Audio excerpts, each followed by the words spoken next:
Meghalaya BJP President Ernest Mawrie in a press conference today said that the Trinamool Congress government in West Bengal has totally failed.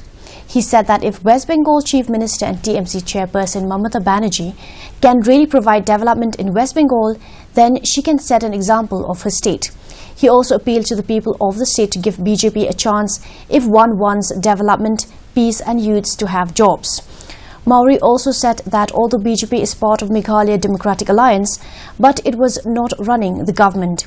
He also reiterated that the decision to pull out from the government is in the central BJP leaders' court and the issue has been discussed with them on several occasions. It is not like her statement. We want that double engine government.